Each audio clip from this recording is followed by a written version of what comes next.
하나님 말씀 누가복음 15장 11절에서 24절입니다. 예배만 아니었으면 앙코를 외치고 싶었는데 아쉬웠습니다. 누가복음 15장 11절에서 24절입니다. 긴 본문이지만 저와 번갈아 교독하고 마지막 절 함께 읽도록 하겠습니다. 제가 먼저 읽겠습니다. 또 이르시되 어떤 사람에게 두 아들이 있는데 그 둘째가 아버지에게 말하되 아버지여 재산 중에서 내게 돌아올 분깃을 내게 주소서 하는지라.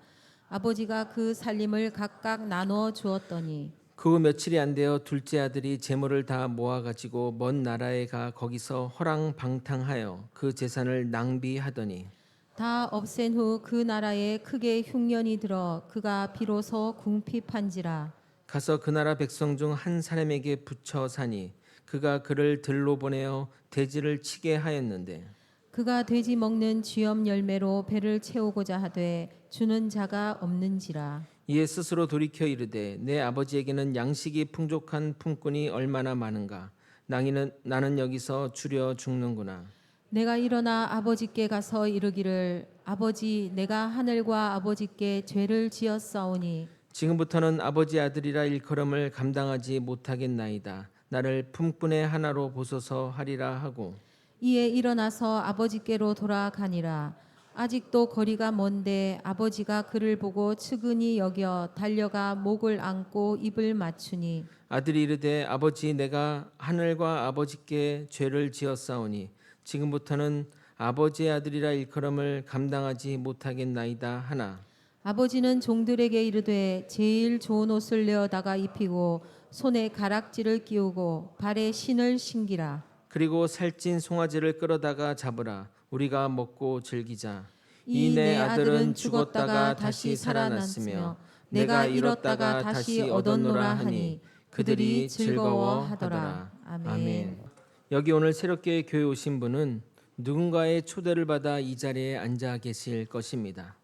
어느 분이 여러분을 초대했다 할지라도 여러분은 하나님의 초대를 받고 이 자리에 앉아 계신 것입니다. 오늘 이 만남이 훗날 여러분의 인생에 정말 중요한 만남이 되길 예수님의 이름으로 소망합니다. 오늘 여러분에게 누가복음 15장에 있는 일명 탕자의 비유의 말씀을 나누고자 합니다.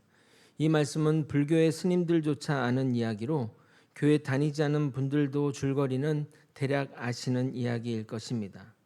전도 숙제를 앞두고 무슨 말씀을 전할까 고민하다 모두가 아는 이야기이며 하나님의 사랑을 잘 표현한 본문이 이 본문이라 생각해서 정하게 되었습니다.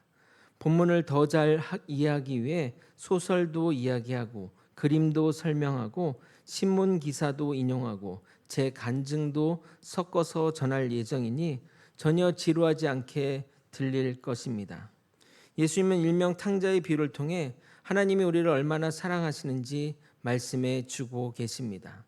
오늘 초대받은 여러분이 아직 잘 모르는 그분 하나님을 여러분에게 소개해드리고 싶은 그 마음에 제 가슴이 떨릴 정도입니다. 이 시간 여러분에게 정말 복되고 은혜로운 시간이 되길 예수님의 이름으로 소원합니다. 돌아온 탕자의 이야기는 너무나 익숙한 본문으로서 교회를 오래 다니신 분이면 이 본문을 주제로 한 설교를 몇 번 들으셨으리라 생각됩니다. 그래서 기존 성도분들은 식상하게 들릴지 모르지만 혹 모르는 분들을 위해 간단하게 줄거리를 요약해 드리도록 하겠습니다. 아버지에게는 아들이 둘이 있습니다. 장남은 아버지를 도와 아버지의 가업을 이어가는 믿음직한 아들이나 둘째 아들은 맨날 사고만 치고 부모에게 반항하며 말썽만 일으키는 아들이었습니다. 그러던 어느 날 둘째 아들이 아버지에게 나아가 이렇게 말합니다. 아버지 돌아가시면 자식들에게 물려줄 유산이 있지 않습니까? 그러니까 지금 그 재산을 미리 주십시오 라고 말합니다. 지금 시대에도 자식이 아버지 살아계실 때 재산을 상속해 달라고 하면 누가 주겠습니까? 만약 제 둘째 아들 태환이가 저에게 그렇게 말한다면 물론 물려줄 재산도 없지만 재산 대신 몽둥이를 줄 것 같습니다. 지금 시대에도 이런 요구는 말도 안 되는 일인데 그 당시는 더 말도 안 되는 폐륜 중에 폐륜이라 하겠습니다. 아버지의 재산을 죽기 전에 물려달라는 말은 나에게 아버지는 죽은 존재이며 이제 아버지 다시 볼 생각이 없으며 아버지와 아들의 관계를 끊겠다는 의미입니다. 그런 의미였기에 탕자가 돌아왔을 때 아버지에게 이렇게 말한 겁니다. 누가복음 15장 19절. 나는 아버지 아들이라 일컬음을 감당하지 못하겠으니 나를 품꾼의 하나로 보소서.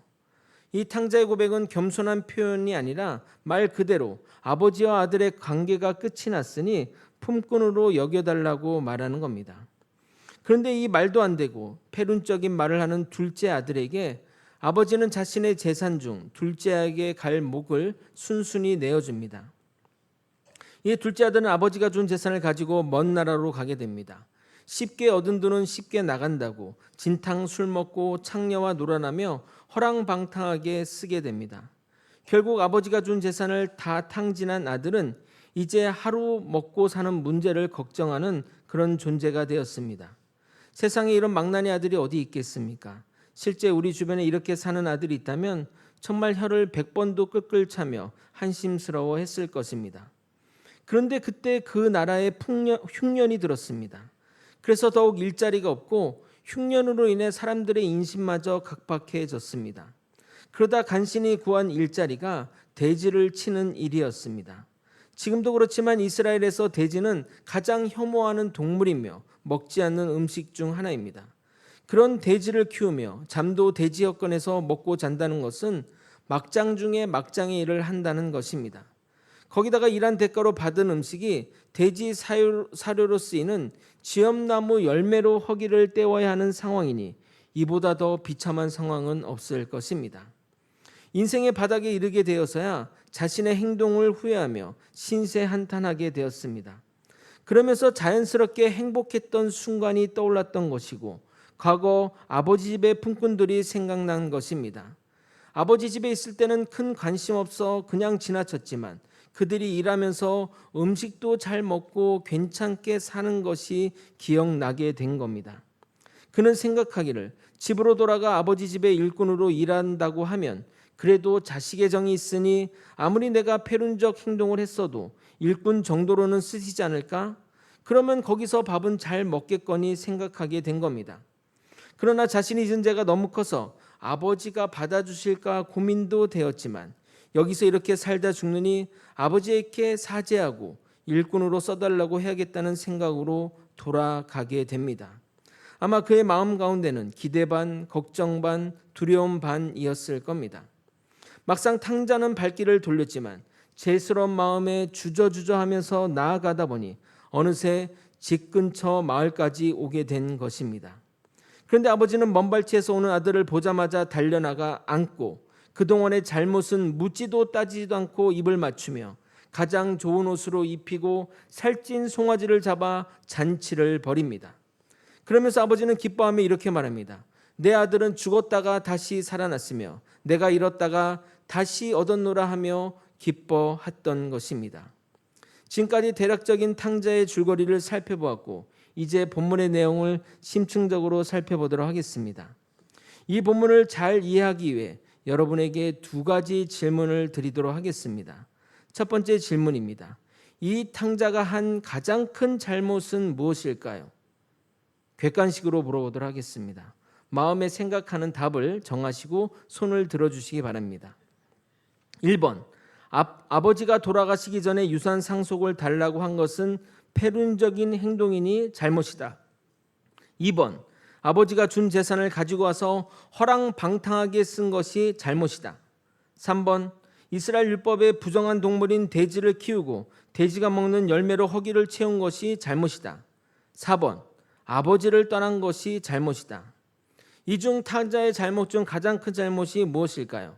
1번, 2번, 3번, 자, 4번. 예.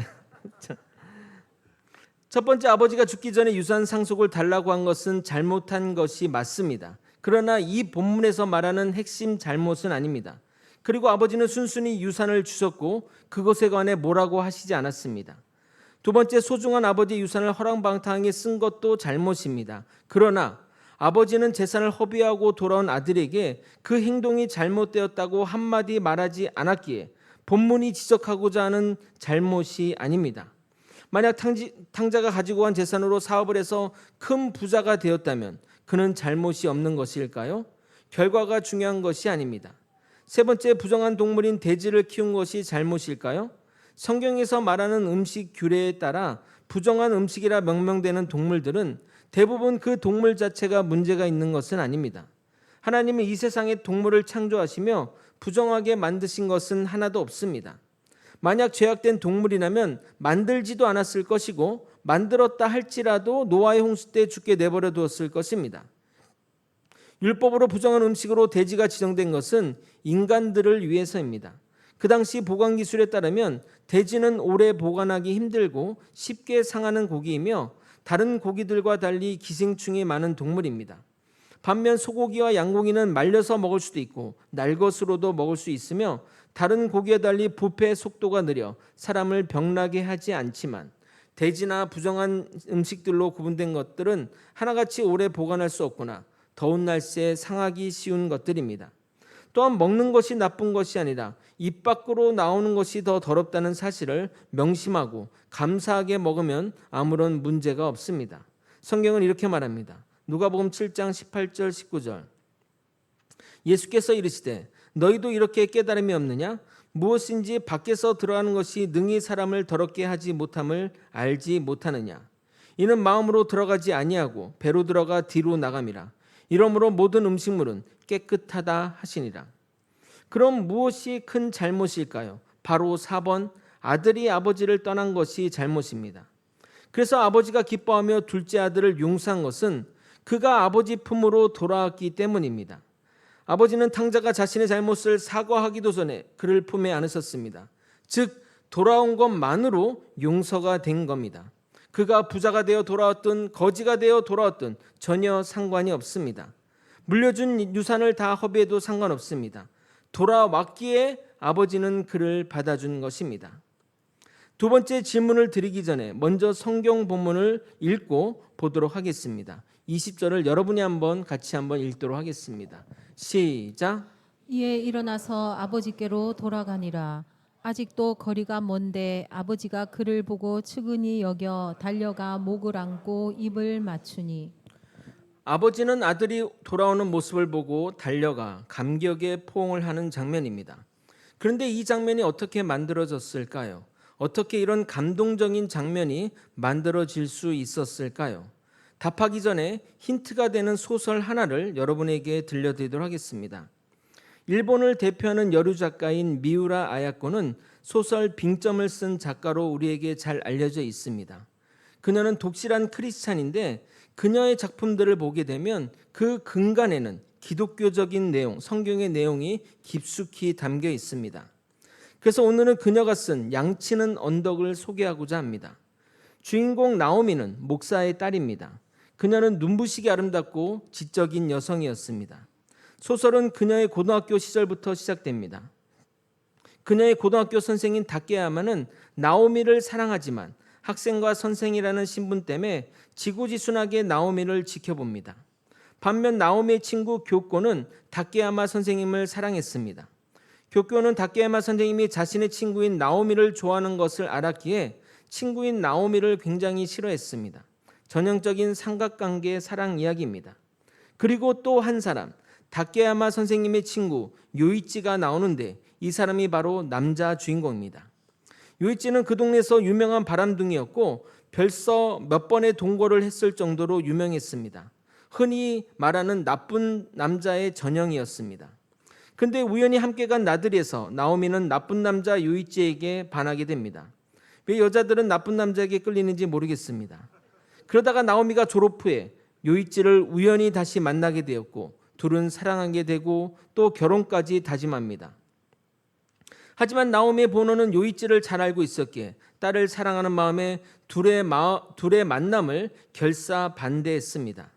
반대가 심하자 나오미는 부모 몰래 도망가서 요이치와 멀리 나가 살게 되는데 그때부터 나오미의 불행은 시작되었습니다. 2년을 같이 살았지만 요이치는 술만 먹으면 나오미에게 폭력을 가했고 사는 동안 변변한 직업 없이 나오미가 벌어온 돈으로 살았습니다. 결정적으로 요이치가 다른 여자, 그것도 자신의 동창인 데르코와 바람 피운 것을 알게 되었습니다. 뭐 여기까지 들으면 이게 무슨 막장 드라마지 기독교적인 내용이냐 생각하겠지만 저는 이게 우리가 사는 세상의 모습이라 생각됩니다. 계속해서 이야기를 들려드리도록 하겠습니다. 더 이상 떨어질 곳이 없을 정도로 추락했다고 여긴 나오미는 절망의 심정으로 남편을 떠났으나 갈 곳은 집밖에 없었습니다. 그래서 2년 만에 집으로 돌아오게 됩니다.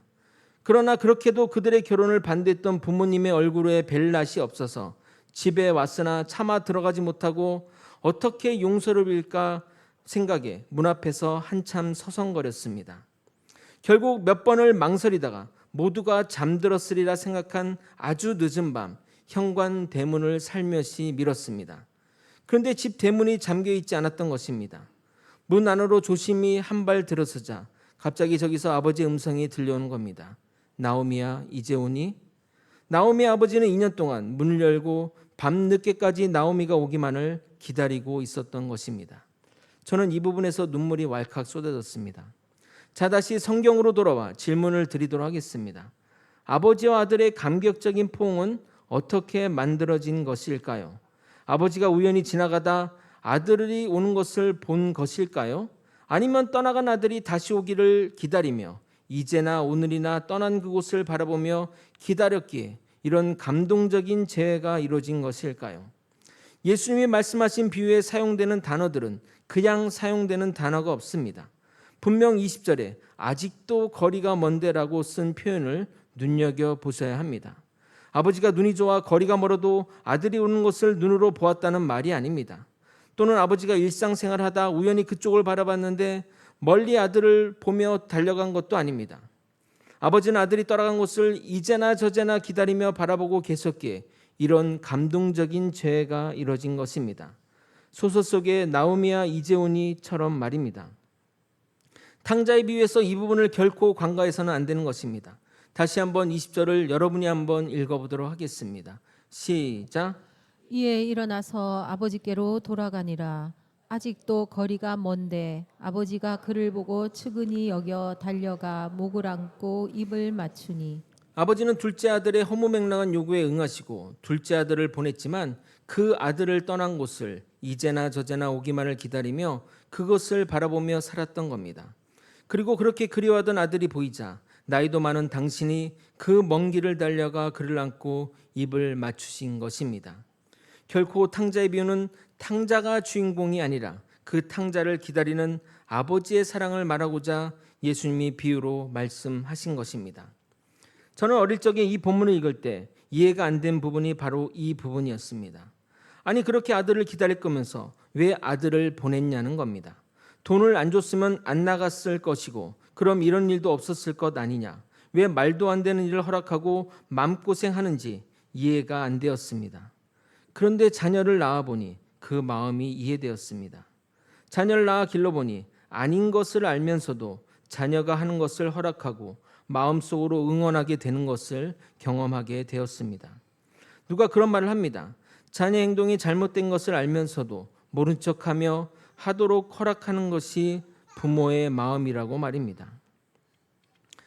화가 렘브란트의 대표작 탕자의 귀환을 아십니까? 이 그림은 러시아 세인트 페테르부르크에 있는 에르미타즈 미술관에 있는데 꼭 가서 보고 싶은 그림 1순위입니다. 렘브란트는 비참한 인생의 말년을 살았는데 그가 그린 이 그림의 주인공은 아들이 아니라 아버지입니다. 아들의 얼굴은 아버지 품에 안겨 보이지 않고 아버지의 얼굴만 환하게 보여주고 있습니다. 기독교 영성가 헨리 나우에는 이 그림에 대해 이렇게 해설합니다.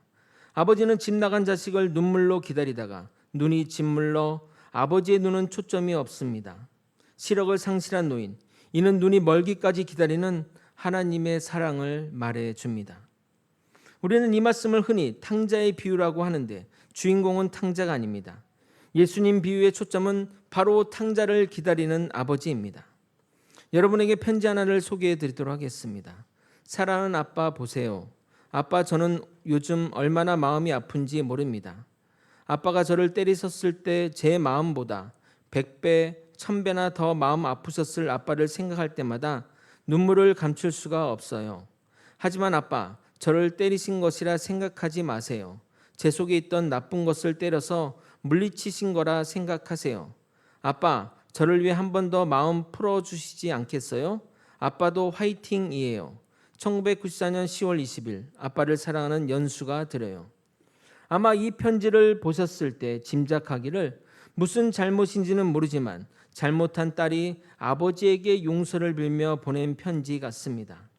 잘못한 딸을 향해 매를 든 아버지, 그리고 그것에 대해 오히려 용서를 비는 딸의 모습, 그것이 과거 부모와 자식 간의 관계였습니다.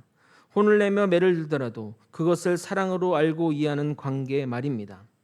그런데 이 편지는 안타깝게도 딸이 죽은 후에 아버지에게 전달이 되었습니다. 1994년에는 한국에 끔찍한 사고가 두 가지 있었습니다. 하나는 대구 지하철 폭파 사건이고 하나는 서울에 있는 성수대교가 무너진 사건입니다.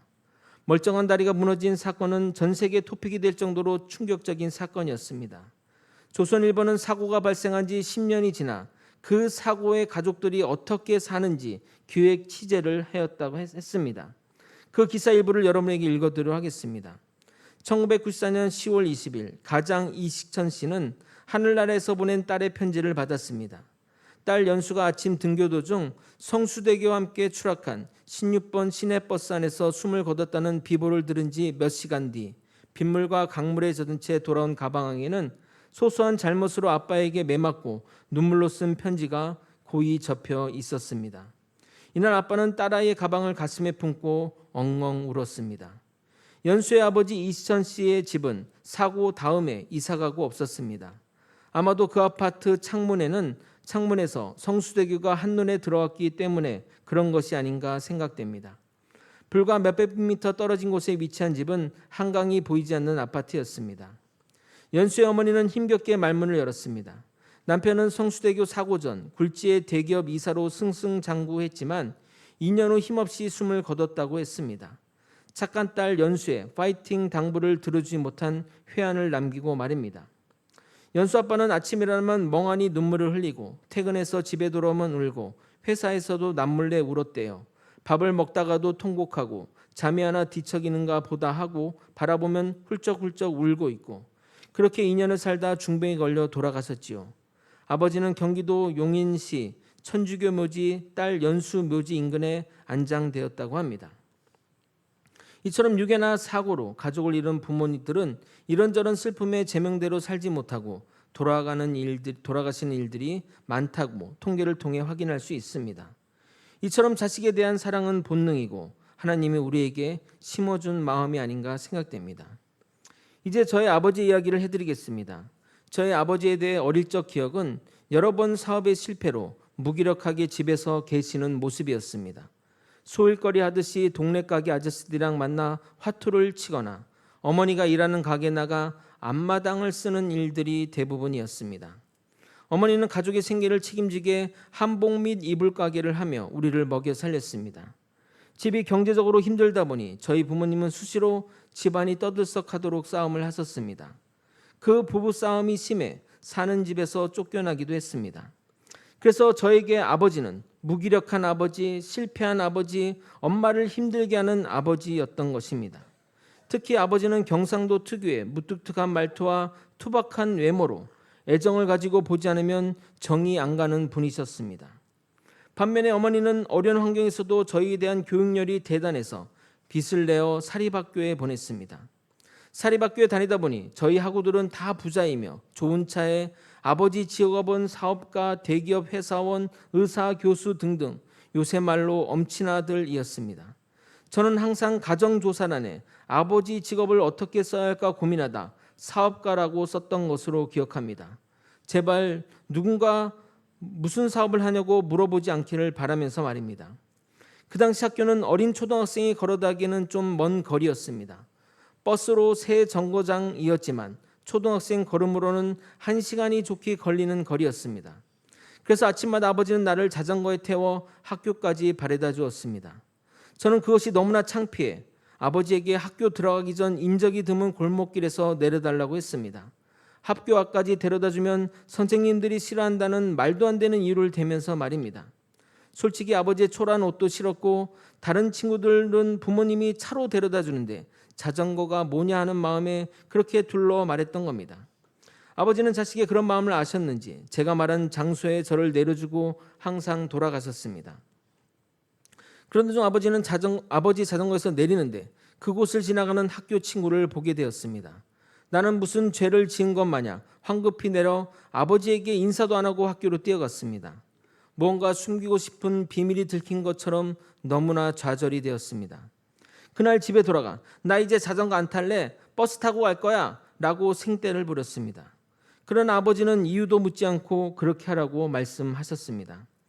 그래서 다음 날부터 갈 때는 버스를 타고 학교에서 집으로 갈 때는 걸어서 돌아왔습니다. 아직 어려서인지 버스가 가는 주변 풍경은 잘 모르지만 내가 내려야 할 정거장의 모습은 정확히 기억해서 내렸습니다. 그렇게 버스를 타기 시작한 지 며칠 후 학교를 가는데 버스 정류장에 버스가 막 도착한 것이 보였습니다. 저는 막 달려서 그 버스를 탔습니다. 버스를 타고 한숨을 돌리며 주변을 바라보았습니다. 뭔가 지나가는 풍경이 낯설었지만 내가 내려야 할 정거장의 모습만 생각하며 눈이 뚫어져라 쳐다보고 있었습니다.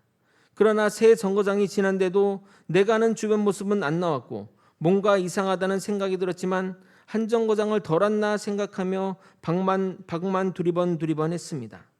그 당시 나이가 10살이라 적은 나이는 아니었지만 이런 상황에 어떻게 대처할지 몰랐습니다. 버스가 잠시 돌아가는 것 아닌가 생각하며 한참을 타고 가다 이러면 안 되겠다 싶어 무작정 내리게 되었습니다. 내려서 보니 앞 두 자리는 같은 번호였지만 뒷자리가 다른 버스를 탄 것입니다. 서울 지리를 잘 모르시겠지만 제가 살던 곳은 상봉동이었고 내린 곳은 청량리였습니다. 아마 여기에서 옥포 정도까지의 거리였던 것 같습니다. 집에 돌아갈 차비도 없었고 그 당시는 핸드폰이나 통신 수단조차 없었습니다. 그래서 신호등을 건너 반대편으로 차가 온 곳을 되짚어 걸어 올라갔습니다. 그러다 내가 탄 버스가 지나가면 이 길이 맞구나 하며 계속 거슬러 올라갔습니다. 그러나 10살짜리 아이가 걸어가기에는 너무나 먼 거리였습니다. 걷고 또 걸었습니다. 저는 한참을 헤매다 집으로 돌아가고 있었습니다. 아마 기억에 저녁 6시가 다 되어서 집에 도착했던 것 같습니다. 근데 저기서 아버지가 자전거를 타고 오시며 내 이름을 부르셨습니다. 나는 기쁜 마음에 힘을 다해 달려갔습니다. 그래서 성경처럼 아름답게 제하며 포옹하면 좋으려면 아버지는 나를 만나자마자 엉덩이를 세게 때리며 혼을 내시는 것이었습니다. 나는 힘들었던 기억과 잘못되면 어떡하지 하는 두려움, 그리고 맞은 엉덩이가 아파서 서럽게 울고 또 울었습니다. 아버지 자전거 뒤에 타고 가면서 눈물이 계속 났는데 지금도 기억에 생생한 것은 자전거 페달을 밟는 아버지의 맨발이었습니다. 나를 찾다가 한쪽 신발이 벗겨져 잃어버린 것인지 아니면 처음 나올 때부터 급한 마음에 신을 안 신고 나온 것인지 모르지만 흙탕물로 더러진 할아버지의 오른발을 지금도 잊을 수가 없습니다. 나중에 들은 이야기지만 학교 수업도 다 끝나고 집으로 돌아올 시간이 지났는데도 아이가 오지 않자 집은 갑자기 비상이 걸렸던 것입니다. 학교에 전해보니 아이는 안 왔다고 하니 더 난리가 난 것입니다. 그래서 어머니는 가게를 지키며 노심초사하셨고 아버지는 정신 나간 사람처럼 이 사람 저 사람 물어가며 이곳저곳 몇 시간째 저를 찾아다니시며 학교 주변을 수십 번 왔다 갔다 하셨다고 합니다. 세월이 흘러 목회자가 된 지금 그때 그 자전거를 보던 아버지의 뒷모습이 잊혀지지 않습니다. 낡은 자전거에 제 가방을 앞에 얹고 아침 이슬 맞으며 저를 학교까지 태워주시던 그 뒷모습이 이제는 제 인생에서 가장 따뜻한 기억으로 남아 있습니다. 지금 아버지는 하늘나라 가셔서 더 따뜻하게 기억되는 것 같습니다. 그때는 부끄러웠지만 지금 생각하면 그것은 사랑의 모습이었습니다. 탕자의 아버지도 그랬습니다. 말로 설득하거나 강제로 붙잡지 않으시고 그저 기다리셨습니다. 그 기다림 속에 사랑이 있었고 그 사랑이 결국 아들을 돌아오게 했던 겁니다.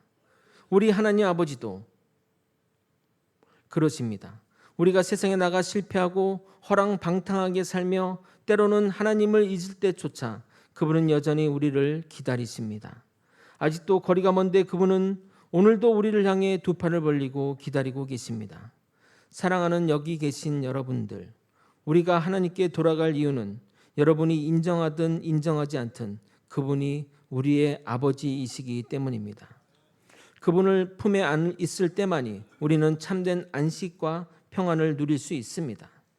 탕자의 이야기는 방탕한 아들의 회개 이야기가 아니라 아버지의 끊을 수 없는 사랑과 기다림의 이야기입니다. 우리를 기다리시는 그 아버지의 사랑이 오늘 이 자리에 있는 우리 모두를 향하고 있습니다. 그러므로 지금이라도 주님께 돌아오십시오. 당신이 아무리 멀리 떠났더라도, 아직 거리가 멀지라도 하나님은 당신을 보고 달려오실 것입니다.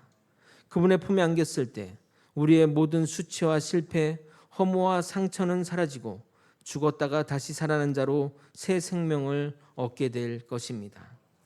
말씀을 정리하겠습니다. 예수님이 말씀하신 탕자의 비유는 하나님의 사랑을 비유로 표현하신 것입니다. 나는 아버지 필요 없어 내 몫만 챙겨 떠나겠다는 아들을 말없이 보내주시고 그 이후 떠난 곳을 바라보며 이제나 저제나 돌아오시기를 바라는 아버지처럼 우리가 죄인 되었을 때 여전히 죄짓고 돌아다니며 예수님을 믿기는커녕 예수님을 무시하며 거들떠보지 않았던 우리를 위해 예수님은 십자가에 피 흘려 돌아가셨습니다. 로마서 5장 8절, 우리가 아직 죄인 되었을 때 그리스도께서 우리를 위해 죽으심으로 하나님께서 우리에게 대한 자기의 사랑을 확증하셨느니라. 우리가 여전히 죄인임에도 당신이 죽으심으로 우리를 향한 본인의 사랑을 확증하신 하나님, 그분이 저를 기다리셨고 여러분을 기다리고 계십니다. 그리고 아직도 돌아오지 않은 수많은 이들을 기다리고 계십니다. 여전히 떠난 자리를 바라보시고 우리가 돌아오시기만을 정말 바보스럽게 기다리십니다. 그럴 것이면 왜 보내셨어요? 왜? 나는 하나님 없어도 잘 살 수 있다고 생각했는데, 나는 주님 없어도 괜찮은데 주님은 왜 그러셨어요? 라는 질문을 던진 때 주님은 우리에게 이렇게 답하십니다. 너는 내 사랑하는 아들이기 때문이다 라고 말입니다. 우리 주님의 품으로 나아가는 저와 여러분이 다 되시길 예수 그리스도 이름으로 축원드립니다.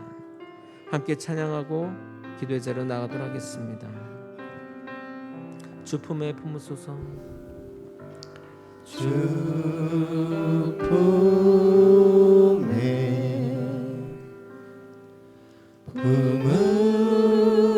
품으소서.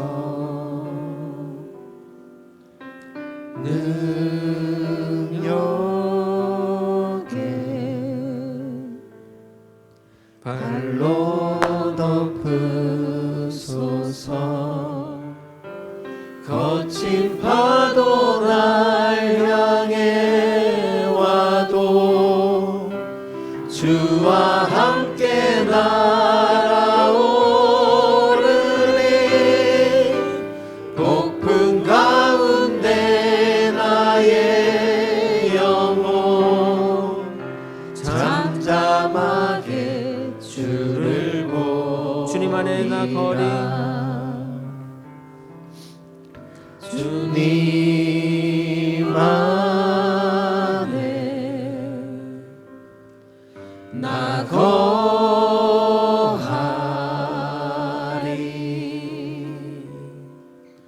주 능력 나 잠잠히 믿네. 거친 파도 날 향해 와도 주와 함께 날아오르리. 폭풍 가운데 나의 영혼 잠잠하게 주를 보리라. 거친 파도 날 향해 와도 거친 파도 날 향해 와도 주와 함께 날아오르리. 폭풍 가운데 나의 영혼 잠잠하게 주를 보리라. 이 시간은 소리내서 기도하지 않고 잠시 읊조리듯이 기도했으면 좋겠습니다. 나에게 하나님은 어떤 분이신지. 예수를 믿는 사람들은 하나님을 아버지라고 부르는데 나에게 예수님은 하나님은 어떤 분인지 잠잠히 고백했으면 좋겠습니다. 여러분의 삶 가운데 힘들고 어렵고 또 지친 일들이 있지만 주님 품에 안길 때만이 분명히 그 모든 것들을 위로하시고 회복시키는 역사를 경험하게 될 것입니다. 다 함께 우리에게 주님이 어떤 분인지 고백하며 주님께 나아가는 우리가 될 수 있도록 소망합니다. 다 함께 작게 읊조리며 기도하시겠습니다. 하나님 아버지, 우리 마음을 주시고 하나님 그 마음을 허락하시고 하나님 그 뜻을 밝게 하며 오늘 오신 모든 분들이 예수를 만나는 그 하나님을 만나는 그 허락을 하여 주시옵소서. 아버지여, 성령의 소리를 듣기 원합니다. 마음의 소리를 듣기 원합니다. 하나님이 부르시는 그 초청의 소리를 듣고 다시 한번 주님께 나오는 놀라운 역사 허락하여 주시옵소서. 하나님 정말 우리의 마음을 변화시켜 주시옵소서. 이 시간 성령님 역사하셔서 주님께 나오는 놀라운 역사 허락하시고 온전히 주님 품에 안겨 그 놀라운 것들을 경험하게 도와주옵소서. 우리 하나님은 여전히 기다리고 계십니다. 우리를 향해 기다리시는 그 사실을 명심하고 온전히 하나님께 나아가시도록 도와주시옵소서. 사랑이 많으신 하나님 아버지, 오늘 이 자리에 있는 머리 숙인 모든 성도님들을 붙잡아 주셔서 오직 주의 품에 안겨 살아가는 우리 믿음의 성도들이 될 수 있도록 이끌어 주시옵소서. 아버지, 여기 가운데는 주님을 모르는 분도 있고 과거 하나님을 믿었지만 여러 가지 일들로 하나님을 떠난 분들도 계실 것입니다. 아버지, 오늘 말씀을 통해 하나님이 간절히 우리를 찾고 계신다는 이 말씀이 마음을 울려 아버지 성령님 역사하셔서 주님 품에 다시 한번 돌아오는 그 역사를 허락하여 주시옵소서. 아버지여, 정말 하나님이 함께 하시기 원합니다. 성령님 이 시간 만져 주시옵소서. 우리를 간절히 부르시는 그 하나님의 사랑을 눈으로 만지고 경험하는 우리가 될 수 있도록 이끌어 주시옵소서. 이 모든 것 우리 주 되신 예수 그리스도 이름으로 기도드리옵나이다. 아멘. 지금은 우리 구주 예수 그리스도의 은혜와 우리 하나님 아버지의 크신 사랑과 성령 하나님의 감동감화 교통 역사하시는 귀한 은총이 오늘 전도축제에 오신 모든 분들과 거제 소망교회 성도님 머리 위에 그리고 거제 소망교회 위에 이제로부터 영원히 함께 있을지어다. 아멘.